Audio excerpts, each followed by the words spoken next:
very serious person in this country, actually. There's someone right now, if you tell them Conchita, they'll be like, oh my God. Someone told me like I was too serious. I'm like, I am. Depends with who I know. People take you seriously? A lot of people take me serious. Really? Yes. In my occupation, I perform, I deliver. I thought this is your occupation. I'm also performing and delivering, How man. comes I don't take you serious? Because you're my friend. So this week I wanted to talk about some of the things that we really never get to have a conversation about. And there's been a video that has been running around of a some unfortunate event. Actually, before we start, this program for this week might contain sensitive and personal information that might be triggering actually to our viewers. So in case this triggers you at any point, please, viewers, discretion is advised. So there has been a video that has been circulating of this lady who tried to take her life, who actually did. The partner, so-called partner, alleged, was the one still recording that. However, everyone is much more concerned about the event, but the few people who I feel like they're not talked about, they're neglected. For me, I was looking at the kids, because the kids were in that video. The kids, witnessed that. Yeah. And yes, they did. Yes, they did. And one thing, as much as people are talking about, oh, these guys did this, these guys had that, I'm like, first of all, we are not certified gynecologists. Absolutely. Whatever happens between two people, private moments, it's none of our business. However, there were little kids involved in that. So for me, I'm thinking trauma. This kid is traumatized for life. This kid doesn't get to, to live like a normal life. Yeah. And then that begs the question is, do you know how many traumatized kids are walking in this world in adults' body?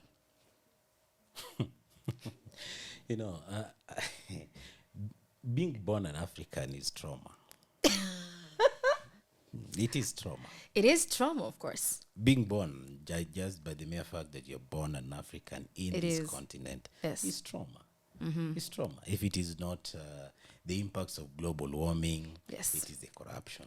If it is not the corruption, it's the healthcare system that is broken.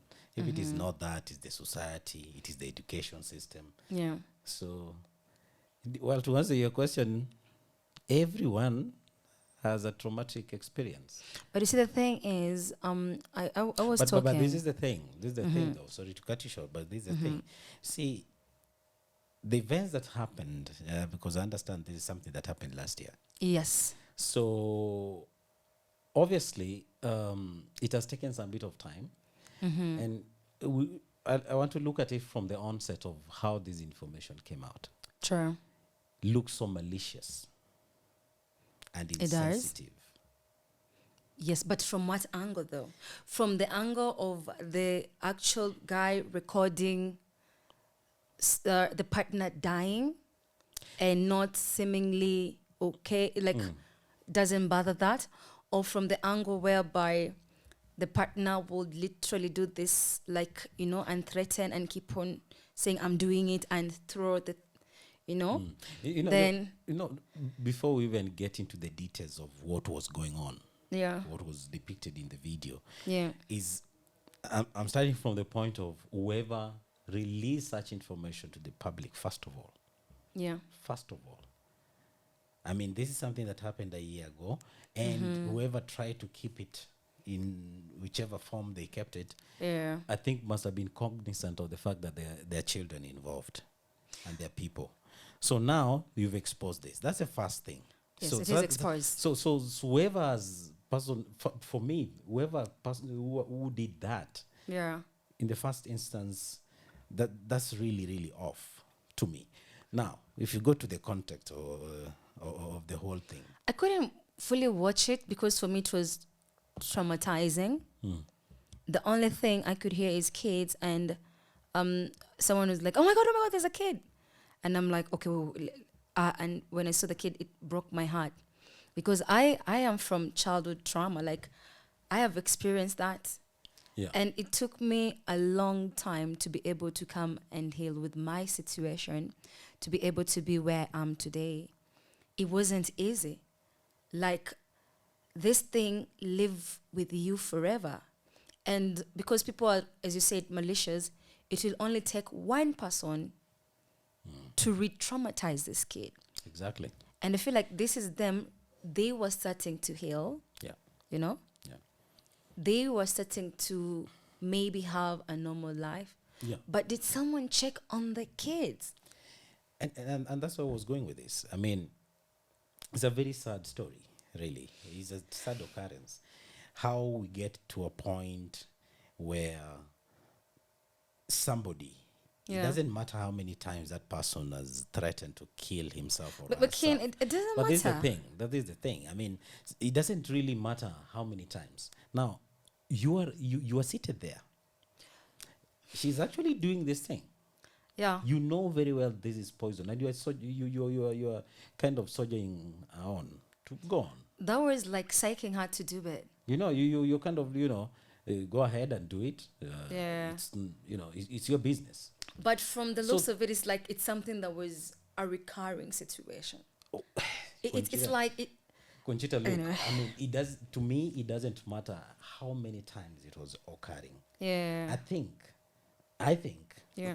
First, the first thing is committing suicide is a crime in the country. It is a crime. Isn't it? If you attempt suicide and you're caught, survive. You'll be prosecuted. Exactly. Now, I don't know what the law says about somebody who is witnessing and aiding, basically, because even by technically it's also still a crime. You're not supposed to aid anyone in committing suicide. In my opinion, I think it is a crime, right? Because you had the moral obligation as an adult to stop that person. Not only that, restrain that person. Not only that, herself or himself, isn't it? Yes. Not only that, I really don't care like how much I may not like someone. There are a lot of people I don't like, but I wouldn't like push them or aid them in terms of like taking their own lives. This is someone who did this, maybe from his perspective was, I need evidence. Like, people will not believe, like this individual did this. But for me, I feel like both of them are selfish. And I'm sorry to say that because you cannot do this in front of kids. So this person eventually became a single father. You've been a single father. You know how it is. But the thing is, your child witnessed the mother's death. Yeah. And he tried to come and push. Let me tell you, for instance, when I confided to the first person about my childhood trauma, I actually did this to someone that I trusted and someone that, I knew this is the person who's going to like help me, overcome this. This is my shield, my protector. Until one time when things were not good and he used that against me. And the first thing this person said was like, you know what? Oh, no wonder you just damage goods. Mm-hmm.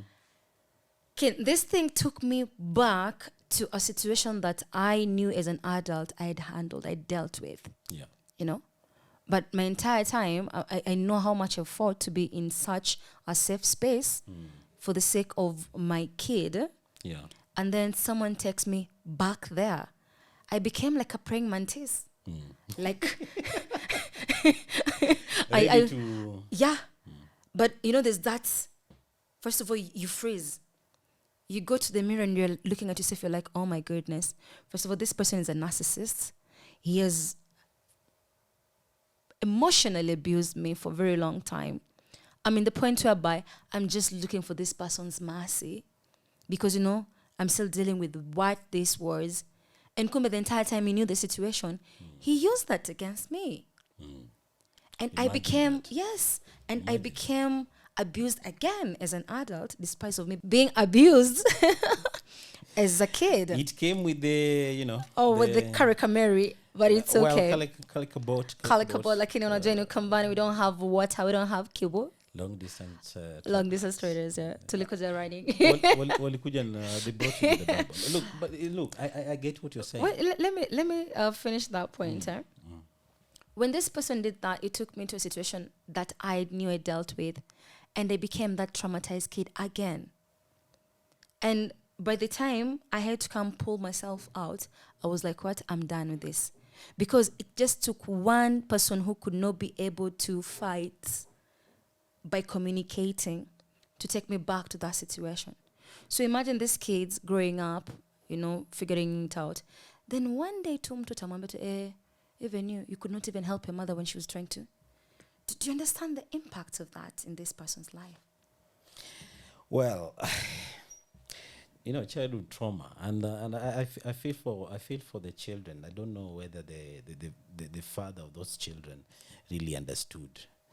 I don't think he did. I think whether he was at a point of, it was the most selfish thing anyone could do. Psychologists call them, temporary insanity situation. But I think that one was, to me, I still can't understand. I felt like it was inhumane. Conchita, I still can't understand how someone can sit and watch another human being die. Doesn't matter. That's what I'm telling you. Of what the situation is. This could be another traumatized kid getting another traumatized kid. All of them are adults. Yeah. So now you have a situation where these kids have seen. Yeah. And even one, you are instructing one to do ABCD action. Oh my God. And stands there until the mother is dead. Now, assuming that child is still young, okay, possibly will not understand this. Tomorrow morning, this child wakes up. Yeah. And the mother is not there. Yeah. So how do you deal with that? First of all, you as an adult, as a father, how do you deal with that? Now, these children, let's come to the trauma. Yeah. As I said, Africa, you're born with so many things. We have problems from birth to, like I told you last week, my ovaries are in debt. They're already traumatized. So now you have these children growing up. Yeah. Chances are we're trying to understand what went on and on and on. And African parents really love to hide the truth. And that's the thing. We don't talk. Children. And that's the thing, Ken. We value reputation to us more than what it does to those children. With the hope that, Mimi as a parent, what I've said is what goes. But so now, these kids now grows up to a point where they're now adults. Yeah. And I can tell you as a fact, there are certain traumas that every child that goes through trauma, no matter how little or no matter how much, that affects them when now they become adults. And you said there's something you've just said, which is very, very important. If a lot of us today, adults, if a lot of us who are adults today will be able to speak up about the trauma that they went through, so many families will be broken. Yeah. A lot of families will be broken. And the thing is, we are raised to respect the elders. And these are the same people who end up traumatizing us, putting us in situations that we're not supposed to be. I feel like where we are right now, sometimes you have to think, if I was put through this, do I really need my kid to go through this? Yeah. Because for me, I would think, if you're not in such a good, either toxic or manipulative relationship, would you want your child to witness that? There's some sense of protection that you do. I wouldn't. You don't even involve. The people who have the worst, but those kids, they'll tell you I grew up in the most loving family ever. And then they sit down with their parents, they'll be like, yeah. Well, later on, they try and protect that. But sometimes they usually say holding on does so much harm than letting go. You see, as we say normally, parenting has no manual. It doesn't have a manual, yeah. Understanding also where our parents came from, with how they would learn to be parents. Yeah. You'd notice a lot of first children who are born in a family, in a series, let's say even a family where there are 5 children, the experience of the first child with the same parent, with the last child or the middle child or whichever number of the child in between, are totally different. True. Totally different. The firstborn is usually the parent. Well, there is, if you sit around siblings and tell stories about your experience growing up with the folks vis-a-vis the other younger ones growing up with the same folks, the experiences are totally two different things, yeah. And in one case somebody will be like, wewe bwana unatendekezo sana, the other one, the last ones like, in the family. So you find that the firstborn always find themselves in a situation where they feel brutalized, and in their past they become the single parent in their parents' relationship. They are really predisposed to situations of being single parent. Yeah. Because of some of those, as you said, you wouldn't want your children to go through the same. So I wouldn't want my children to go through the same. Equally being very protective. I am. So trauma, we inflict trauma on children and they grow with this trauma. And then later on you start wondering, why is this child behaving this way? No, that's in the adult. Yeah. All of a sudden this child is thinking in a different direction and is he or she is making decisions differently. Situations find us in trauma. You find that a young child grows up, possibly along the way all the parents die. Both parents, they die and then get raised up with somebody, or a stepmother steps in and then they get traumatized by that particular situation. So it is really, really sad that sometimes the actions that we take and the decisions we make, we don't consider that this particular child that is here will be affected. What would be the impact? Because the repercussion of such things later on in life is things to do, for example, resentment. There will be a lot of resentment. I start blaming you for not having a mother. I had a conversation with someone from TikTok, and this person bluntly said, like, I hate my mother because she did ABCD for these reasons. And I'm like, mostly people be like, I don't like my dad. But when this person bluntly said it, I was like, okay, what could have been the situation? And it's the same thing. And that's what I was saying, there's a difference. Right now, a lot of people, what they're trying to do is manipulate people into a certain situation for either emotional gain, attention, or just for their own purposes. I really don't get it.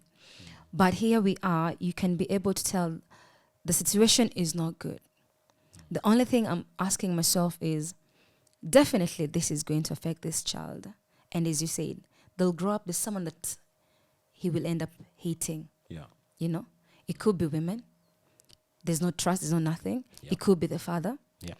Like, I've seen situations whereby people hated their fathers so much, they don't even want to become dads. So someone is like in their 40s, 0 kids, like, oh, where's his Z? It's a personal choice. Someone decided, I don't want to be that father my father was to my kids, so I'd rather not have kids. The people who are like, no, I went through so much, I don't want to go through the same. I don't want my kid to go through that. Yeah. Like when I discovered I was pregnant with a girl, I was scared. I'm like, do I really want to bring a girl into this world and go through the same things that I went through as a kid? And I'm like, God forbid something happens to me. Who will be there to protect? I had so many questions because that inner child is still there. I'm still hurting. I'm still like, if I'm not in a position to protect this one, what will I do? And that thing has been in me and is still there. I'm always going to be overprotective. Not because I want to be overprotective. It's because I know what I went through as a child. And I am trying to make sure my child doesn't go through the same thing. But so the thing is, I usually tell people, if you're not ready to be a parent, don't have the children. Like, don't bring another generation of traumatized people dealing with your own trauma. I think Conchita have told you this many times. Usiniambie mtoto anakuja na sahani yake kid. Sababu I will throw my phone on you. Exactly. Usahani gani? You come the kid this mtoto akuja na hiyo sahani yake and then you traumatize this kid. So you traumatize the kid with the sahani yake. So atakuwa ameshikilia hivi sahani yako like, oh my god, hii ni sahani of trauma. No. As a parent, it's your job to protect your kid, regardless. Some of us have been hurt so much as children, we've become adults, and we inflict that same thing. It becomes a cycle. It never breaks. It never breaks. And again, just as I said earlier on, if you look at the history of our parents and the times that they were growing up and how they grew up. Yeah. Some came from object poverty, and there were many children, and then, you were mother, father, 8 children, 10 children, 5. They're a handful, even one is a handful, right? Yeah. So being a tyrant was the only option in some cases where you we can understand that. Exactly. But now these are the same parents who the same children who later on grew up to become parents. Yes. You see. Yeah. Now, when they grew up being parents, yes, they inherited the parents, the blueprint of what was happening, and the advice still comes from those specific parents. I feel like our parents did a number on us, and we just don't know, man. It's not fair. Remember, it took I think it was President Kibaki or somebody, to take away corporal punishment from schools. Yes, during that period. Then it de-escalated in homes because at home level, children were being beaten left, right, and center. True. I got a whooping from my mom, man. Yeah, so I nearly chapanged on a hosepipe, my friend. Yeah. So unfortunately, now generations again transition. Now we become parents. Yeah. Of conversation. So because of education, there's exposure to technology. Yeah. People trying to find out different methods, and then legislation that has also come on board. Corporal punishment. This kind of punitive punishment for children. Yeah. Children's right came into place. Yes, so but are the children's rights really being taken serious? Because I sometimes feel like it's one of the most neglected, part of the constituency. True that, but I want to believe we've really advanced over the years compared to where children's rights were. Let me tell you, Ken. You see, the thing is, most people right now are much more focused in terms of politics, in terms of ABCD and all that, forgetting that there are children who are growing up during this period. What happens is with most of these organizations, what and all that, you'll find that even with them, it's very few who take it serious in terms of focusing on the children, their actual rights. Most of them will just want to be there for, nimepiga picha na huyu politician, we post this one came to organization. But show us. People were complaining, we tried reaching this organization, they said they were a handful. Okay, if you're a handful, why is the noise not so loud like the noise in politics and whatever? Because this is the future generation. I can't imagine a parliament full of traumatized kids. Can you imagine that? That would be fun. Fun or drastic? No, you're behaving like my mother. No, even... That would be fun to watch, actually. So, we can change this.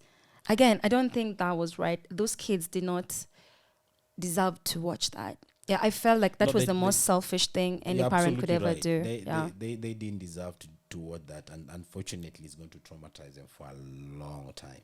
My goodness. I don't think there's amount, especially the child who was literally there, the milk and stuff, and the house help was also there and stuff. I mean, it's sad. It's sad because that child will... Now you see this guy now has remained as a single parent. Yeah. Being a single parent is not fun. Okay, it's kind of fun if you know how to balance it, but it's a handful. Yes. It is a handful. There's nothing handful that can be fun. Well, it is not fun. It is something that you find yourself in, not sometimes by choice. True. Now, this one you've created a situation. Hii ni ile msiba kujitakia. It's sad. It's high time we looked into making sure that as the adults, the children don't get involved in our drama. Period. Yeah. It's a sad one. Sometimes it's hard to master that aspect, because conflict in a family starts within where you are, and then all of a sudden children are there and they find you guys fighting and stuff. But this for me is a really sad. It's not triggering me emotionally. Trying restrain. You know, whenever conflict, because you should be mature enough to start picking up cues. Some few cues here and there. Unfortunately, things are not right. Yeah. You understand? Yes. So some level of maturity is required to allow resolution that is amicable, where children are not really involved and seeing your stupidity and your vulgarness and all the things that you're saying. Yeah. You're talking a lot of rubbish to children. Yeah. You know, some couples end up abusing one another verbally. Yeah. And now the next time your child starts picking up something like that, whom are you going to blame? If this is the first time listening to us, welcome. Let's talk about how single parenthood life is affecting you and share your experiences. Also, don't forget to rate us and review on Apple Podcasts, comment on YouTube, and share on that Spotify link. Find us on SoundCloud, Spotify, or anywhere you get your podcast. Our socials are Single Parenthood all across the board. Ciao! See you on the next episode.